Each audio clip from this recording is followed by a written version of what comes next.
بشیر احمد شیدا میرا نام ہے حضور، اور میں گرین فورڈ جماعت کا پریزیڈنٹ ہوں۔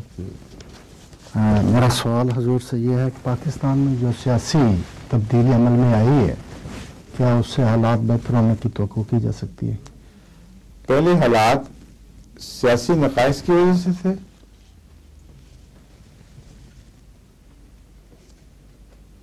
حالات کی خرابی سیاسی نقائص کی وجہ سے تھی، قوم کے بگڑنے کی وجہ میں تو بگڑی ہوئی قوم دوبارہ آ جائے تو کیا فرق پڑے گا؟ اس لیے یہ سوال بڑا عجیب ہے، ایک جائے دوسرا جائے، ایک مٹھی اٹھاؤ دوسری رکھ دو، کوئی بھی تبدیلی نہیں آئے گی۔ مارشل بھی آ چکا ہے، تیسری مٹھی وہ بھی آ جائے تو کوئی تبدیلی نہیں آ سکتی، ناممکن ہے جب تک بنیادی وجہ معلوم نہ کریں کہ وہ نقص ہے کیا، اس نقص کی طرف دیکھتے بھی نہیں۔ سب سے بڑا نقص جو اس قوم میں پیدا ہوا ہے وہ بنیادی اصولوں سے انحراف کی وجہ سے ہوا ہے، جو کانسٹیٹیوشن میں داخل ہو گئے۔ مثلا قائد اعظم نے جو تصویر کھینچی پاکستان کی، جو ملک کے بانی تھے اللہ کے فضل کے ساتھ، آخری اعلان ہے ان کا، ان سے بہتر کون جانتا تھا کہ کس کلمے سے ملک جیتا گیا ہے، کس طرح جیتا گیا ہے۔ مولوی سارے کے سارے کانگریس کے پیچھے کھڑے تھے، کانگریس کے ساتھ۔ قائد اعظم اکیلے اور عوام الناس نے قائد اعظم کا ساتھ دیا، مولوی کو رد کر دیا، کلیتاً رد کر دیا۔ یہاں تک کہ عطا اللہ شاہ صاحب بخاری نے یہ بیان دیا کہ میں نے قائد اعظم کے بوٹوں پر اپنی داڑھی رگڑی اور کہا کہ احمدیوں کو غیر مسلم قرار دے دو تو ہم سارے تمہارے ساتھ ہیں، مگر اس ظالم کا دل نہ پسیجا۔ بوٹ پالش کرتے رہے داڑھی سے، مجھے کوئی پرواہ نہیں، یہ اصول کی بات ہے، میں کبھی نہیں چھوڑوں گا۔ یہ عظمت کردار ہے۔ اس نام کو اتنی گالیاں پڑی مولویوں کی طرف سے، اور اس ملک کو کہ پلیدستان رکھ دیا، قائد اعظم کو کافر اعظم قرار دے دیا، سب کچھ جو بھی گندہ دہنی ہو سکتی تھی قائد اعظم کے متعلق استعمال کی، اور نہایت غلیظ الزامات لگائے۔ اس کے باوجود وہ مرد میدان تھا، ایک ذرہ بھی پرواہ نہیں کی۔ اللہ تعالیٰ نے سارے مولویوں کی پاؤں تلے سے زمین نکال کے قائد اعظم کے پاؤں تلے داخل کر دی۔ یہ ایک پاکستان ہے۔ اس تاریخ کو کون جھٹلا سکتا ہے؟ جو مرضی ان کے نئے دور کے، ضیاء کے دور کے لکھنے والے بنا کہہ لیں، ایک ایسی حقیقت ہے جس کو دنیا کا کوئی انسان اب بدل نہیں سکتا۔ پاکستان کو انہوں نے مولویوں کے ہاتھوں ہائی جیک کروا دیا، یہ بنیادی غلطی ہے۔ قائد اعظم کے ساتھ انتہائی ذلیل سلوک کیا ہے، اور ان کے اس اعلان کو جو انہوں نے کمٹمنٹ کے طور پر کیا تھا اور سارے ملک سے کیا تھا، اس وقت ایک بھی آواز اس کے خلاف نہیں اٹھی۔ تو عملاً اگر کوئی ریفرینڈم ہو چکا ہے جس پہ ساری قوم کی آواز ان کے ساتھ شامل تھی، وہ یہ تھا کہ آج کے بعد یہ ملک ہمارا پاکستانیوں کا ملک ہے، نہ اس میں کوئی مسلمان ہے، نہ کوئی ہندو ہے، نہ کوئی سکھ ہے، نہ کوئی پارسی ہے۔ کوئی بھی مذہب، کوئی بھی تفریق اس ملک میں پاکستانی کی مرکزی حیثیت پر اثر انداز نہیں ہو سکتے۔ اسلام کے نام پر آ کر مولوی کی حکومت کا تصور کہاں ہے اس میں موجود؟ بتائیں۔ اشارتاً بلکہ رد کیا گیا کھول کر۔ اسلام کے نام پر ملنے والا ملک، اور اعلان یہ ہو رہا ہے کہ اس ملک میں آج کے بعد نہ کوئی مسلمان ہے، نہ کوئی ہندو ہے، نہ سکھ ہے، ہم پاکستانی ہیں۔ اس مرکزی وحدت کے تصور کو چوٹ ماری اور اس کے نتائج سے بچ جائیں گے؟ ہو نہیں سکتا۔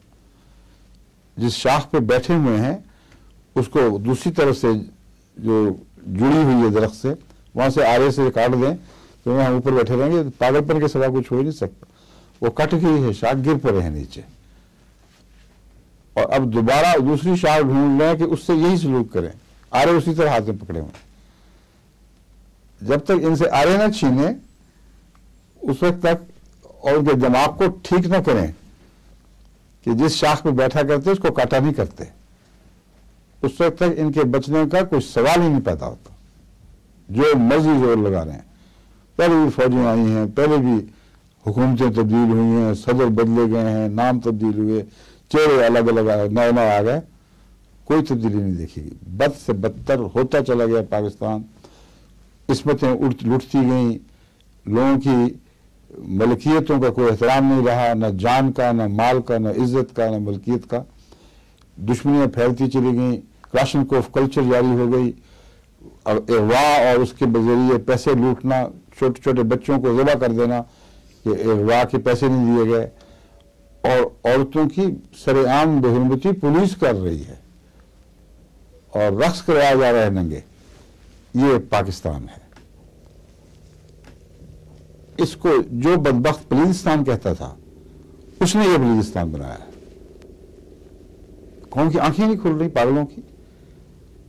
مولوی اختلاف کرائی چلا جا رہا ہے, بولتا چلا جا رہا ہے, کبھی اس طرف کبھی اس طرف, لیکن اس مولوی کو یہ حیا نہیں کہ جس اسلامی قدروں کا وہ نگران بنایا گیا تھا, اس کا یہ حال کر دیا اس نے. اس کو اس میں غیر اسلامی کوئی بھی حرکت نظر نہیں آ رہی. کہتے ہیں احمدیوں کو اگر کوئی حق ملا, احمدیوں کو اگر اس سے انصاف ہوا, اگر احمدیوں کو وہ حقوق ملے جو باقی پاکستانیوں کے ہیں, تو ہم اور بھی قیامت مچا دیں گے, فساد برپا کر. یہ ان کا دین, یہ ان کا ختم نبوت کا تصور.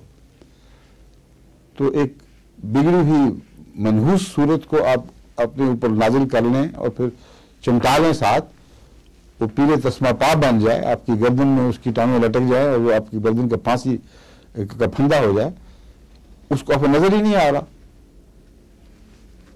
خود نہیں تبدیل کرنا تو نہ کریں, لیکن اس قوم کی تربیت نہیں بدلے گی. یہ لازماً بد سے بدتر ہو گئی, کیونکہ نقص دور کیے بغیر کیسے اصلاح کر سکتے ہیں آپ. بنیادی نقص یہی ہے کہ اول آپ نے قائد اعظم سے بے وفائی کی, اس کے ان اصولوں کو جو سب سے اعلیٰ شان کے اصول تھے, ان قوم کو ایک رکھنا, بانٹنا نہ. قوم ایک رہے تو بہت ترقی کرتی ہے. کسی سمت سے بھی اس میں دراریں پڑ جائیں تو قوم کی ترقی کی راہیں بند ہو جاتی ہیں, بلکہ تنزل یہیں سے شروع ہو جاتا ہے. ایک عام عمارت کو دیکھ لیں جہاں دراریں پڑتی ہیں, پھر وہ گئی. انگلستان کو دیکھیں, انگلستان کی ترقی اور اس کے مقابلے پر آئرلینڈ میں کیا ہو رہا ہے, درار پڑی ہوئی, وہ ٹھیک ہی نہیں ہو رہی ان سے, اور سارے بے شمار ترقی کے امکانات وہاں وہ بند پڑے ہیں. یہ مصیبت کم ہو تو پھر جا کر ان کے لیے آئندہ اصلاح اور آگے بڑھنے کے سوال امکانات روشن ہوں گے, اس کے بغیر ہو نہیں سکتا. تو پاکستان کو تو بیچ سے انہوں نے دو ٹوک کر دیا, اور جب ایک دفعہ درار پڑتی ہے جو بنیادی نقص کی وجہ سے ہو, تو وہ ہر طرف دراریں پڑتی ہیں. ایک قانون ہے, قانون قدرت ہے, ان میں انجینئرز بھی ہیں, حکومت میں بھی موجود ہیں ایسے علماء. ان کو نظر کیوں نہیں آتا کہ بنیاد میں دراریں ہوں تو ساری عمارت پر کسی درار کو بند کیا ہی نہیں جا سکتا. تو یہاں پڑ گئی, کل وہاں پڑ گئی, پرسوں وہاں پڑ گئی. اب یہ دیکھ لیں, یہ بنیادی تھی بات. آپ نے پاکستان کے ساتھ, پاکستانی شہریت کے ساتھ وفا کا سلوک نہیں کیا, قائد اعظم کے ساتھ وفا کا سلوک نہیں کیا. وہ ایک بااصول انسان تھا, اس نے کچھ اپنے لیے نہیں لیا, نہ اپنی خاطر کیا. اس کو جو مرضی کہہ لو, شیعہ کہو, کٹ دہریہ کہہ لو, جو مرضی کہو, پاکستان کا سچا وفادار تھا. قوم کے ساتھ اس نے بے وفائی نہیں کی. اس سے بے وفائی کا قوم کو حق نہیں تھا. کی تو ایسی خطرناک کہ اس کے بدترین دشمنوں کے سپرد اس کا ملک کر دیا, اور وہ دشمن جو دین کے بھی اول نمبر کے دشمن ہیں, کیونکہ دینی اقدار کے دشمن ہیں اور عقائد کے حامل. یہ تجاوز ہو نہیں سکتا. اگر خدا سے محبت کے نتیجے میں ان کا عقائد پر زور ہے, تو پھر خدا سے محبت محض عقائد سے ہو ہی نہیں سکتی جب تک اعمال بھی اس کا ساتھ نہ دیں. وَعَمَلُ الصَّالِحِ يَرْفَعُهُ, یہ بنیادی بات خدا نے فرمائی ہے. تمہارے عقیدہ کلام جو بھی مرضی ہو, تمہارا کلمہ اوپر جا ہی نہیں سکتا جب تک عمل صالح اس کو اٹھائے نہ. تو ان کا جو دین کا تصور ہے وہ تو صرف ملک کی حکومت جیتنے کا ایک بہانہ بن گیا, اس سے زیادہ کچھ نہیں. جو مرضی ہو، ہلاکت ہو، تباہی ہو، بربادی ہو، مولوی تو خود کہتا ہے کہ ہم برباد کریں گے ملک، اگر تم نے ہماری بات نہ مانی۔ بات کیا نہیں مانی؟ انصاف کر دیا اگر تم نے تو ہم نہیں چلنے دیں گے۔ اور یہ وہ دو چیزیں ہیں، ایسی شہریت کے تصور کی طرف واپس لوٹنا جو قائد اعظم کی خواب تھی اور جسے تم نے پورا نہیں ہونے دیا، اس خواب کے برعکس اسے ایک نائٹ میئر میں بدل دیا۔ اس کے ساتھ جب تعبیریں نہیں اس کی پوری ہوئی تو وہ تو ایک بھیانک ڈرانی چیز بن گئی ہے۔ اس کی تعبیر اب دیکھ رہے ہو تم، ملا بھتوں کی طرح ناچ رہا ہے اس خواب میں، اور تمہیں کوئی تمہارا بس نہیں چل رہا، دن بدن اس کو طاقتور کر رہا ہے خون پلا پلا کے۔ یہ ایک بنیادی بات۔ دوسری یہ کہ اسلام کے حکومت کا تصور ہے کیا، تمہیں آج تک یہ بھی نہیں پتا۔ وہی تصور ہے جس پر مولوی چھوٹ مار رہا ہے، اس لیے یہ خیال کہ ہم عقیدے کی حفاظت کر رہے ہیں، عمل کی ہمیں پرواہ کوئی نہیں۔ حکومت کہتے ہیں حکومت آئے گی تو ہم عمل ٹھیک کر لیں گے، پہلے ملک ہمارے سپرد کرو، تو اپنا عمل ہے کیا جو تمہارے سپرد ملک کرو، عقل تمہاری کیا ہے، تمہیں دنیا کے کیا عالم ہے، گندے غلیظ اور ذہنی طور پر، جسمانی طور پر، عقلی طور پر، علمی طور پر اس لائق نہیں کہ دنیا میں نکلو اور دنیا تمہارے احترام سے دیکھ سکے، اور ملک ہمارے سپرد کر دو، ہم آپ بھی ٹھیک کر لیں گے شریعت لا کر۔ کون سی شریعت لاؤ گے؟ جو اب لائے ہو؟ خدا نے تمہیں کب روکا تھا دینی اقدار کو بحال کرنے میں کہ جب تک حکومت نہیں آئے گی اصلاح نہیں کرنی؟ نبیوں کو کب حکومتیں ملی ہیں تو انہوں نے اصلاح شروع کی ہے؟ حضرت عیسیٰ علیہ السلام کو کب حکومت ملی ہے بتاؤ؟ اور جو اصلاح انہوں نے بغیر حکومت کی وہی ہے جو جب تک زندہ رہی اس وقت تک عیسائیت کی جان بنی رہی۔ رسول اللہ صلی اللہ علیہ وسلم 13 سال نبوت کے تو نہایت کسب پرستی میں گزارے، لیکن اصلاح سے بعد آ گئے تھے۔ یہ تو جھولا تھا سارا، اگر میں تمہارے معاشرے کی اصلاح کروں گا وہ ہم نے نہیں ہونے دینی۔ اور حکومت کون سی تھی آپ کے پاس؟ یہ جھوٹ ہے مولوی کا، اتنا خطرناک الزام ہے رسول اللہ صلی اللہ علیہ وسلم پر، انبیاء صاحب کا پر، کہ وہ اس لیے اصلاح کر رہے تھے کہ ان کے ہاتھ میں تلوار آ گئی تھی۔ ہر ملا اقتدار کے خواب میں بیٹھا ہوا ہے۔ ان ملانوں کے سپرد پاکستان کر بیٹھے ہیں، ابھی ان کو عقل ہی نہیں آ رہی، ہوش ہی نہیں آ رہی۔ یہ رہیں گے تو تمہاری قوم کا، تمہاری اخلاق کا، تمہاری قدروں کا، تمہارے اسلام کا خون چوستے رہیں گے۔ ناممکن ہے کہ تم ملک کو ان بلاؤں سے بچا سکو، ضرورت ہی کوئی نہیں، اس لیے کہ تم بعض ٹولوں کو اپنی طرف کر لیتے ہو، بعض کو دوسروں کے لیے چھوڑ دیتے ہو، اور مولوی تم سب سے زیادہ چلاک ہے۔ وہ مزے کرتا ہے کہ جو بھی آئے گا مولوی آئے گا نا، آخر جو بھی حکومت آئے گی اس میں مولوی خون چوسنے والا 7 پیراسائٹ بن کے چمٹا ہوا ہوگا۔ تو یہاں بھی پلیگ کے پیراسائٹ ہوں، وہاں بھی پلیگ کے پیراسائٹ ہوں، تو تبدیلی کیا ہوگی؟ کئی دفعہ موقع ملا ان کو، ان کی عقلیں نہیں آئیں، آنکھیں نہیں کھلی۔ ایک رستہ صرف میں بتا رہا تو 2 ٹوک، اس کے سوا تبدیلی ناممکن ہے۔ اول قائد اعظم کے پاکستان کی طرف واپس جائیں اور کہیں کہ ہم اس عظیم قائد سے وفا کریں گے جس نے یہ ملک بنانے میں حد سے زیادہ قربانی کی اور قوم کو اکٹھا کیا۔ اور وہ اعلان ہمارے لیے مشعل راہ ہے کہ آج کے بعد جہاں تک حکومت کا تعلق ہے، نہ کوئی مسلمان، نہ ہندو، نہ سکھ، ایک پاکستانی شہریت ہے۔ کوئی قانون جو پاکستانی شہریت کے درمیان رفت خلا پیدا کر دے گا ہم اسے رد کر دیں گے، نہیں آنے دیں گے۔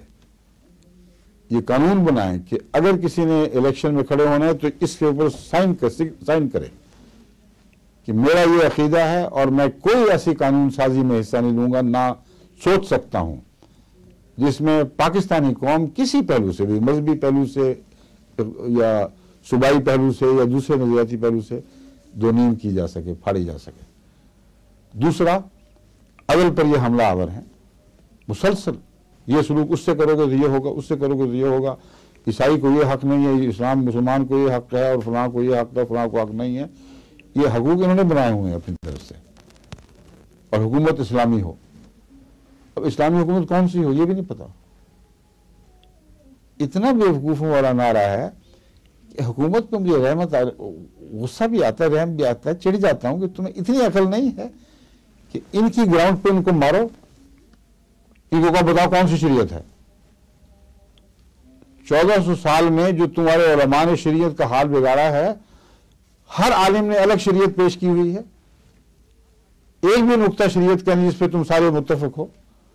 تو پہلے شیعہ، سنی، وہابی، بریلوی سارے مل کر ایک شریعت بنا کے لا کے دکھائیں تو سی ہمیں، اس کے بغیر تمہارا کیا حق ہے؟ شریعت لگائی ہوئی ہے، ایک فرقے کی شریعت نافذ نہیں ہونے دیں گے کبھی کسی صورت میں، کیونکہ وہ فرقے کا خیال ہے، قرآن تو نہیں ہے۔ اس اصول پر ان کو ان کی زمین پر مارا جا سکتا ہے، پر عقل نہیں کرتے۔ دوسرا سب سے اہم اصول قرآن کریم کا جو ان کے ہاتھ میں ایک ایسا طاقتور ہتھیار ہے جس کے مقابل پر کوئی مولویت کام نہیں کر سکتی، وہ ہے وَإِذَا حَكَمْتُمْ بَيْنَ النَّاسِ أَن تَحْكُمُوا بِالْعَدْلِ۔ عظیم اعلان ہے۔ دیکھو جب تم حکومت میں آؤ تو یہ نہیں فرمایا أن تحكموا بالشریعہ، أن تحكموا بالعدل۔ سیکولر انصاف کا اور بنیادی انسانی حقوق کا اس سے بالا تصور ہو ہی نہیں سکتا کہ جب تمہیں خدا حکومت دے تو یاد رکھنا ایک ہی اصول ہے جو کار فرما ہوگا، ان تحکموا بالعدل۔ تو دوسرا نعرہ نہیں، دوسرا عزم یہ پیش کریں کہ ہم کانسٹیٹیوشن میں عدل کو وہ عظمت دیں گے جو قرآن نے دی ہے، اور عدل کے خلاف کوئی کانسٹیٹیوشن کا قانون حقیقت ہی کوئی نہیں رکھتا۔ یہ اسلام ہے۔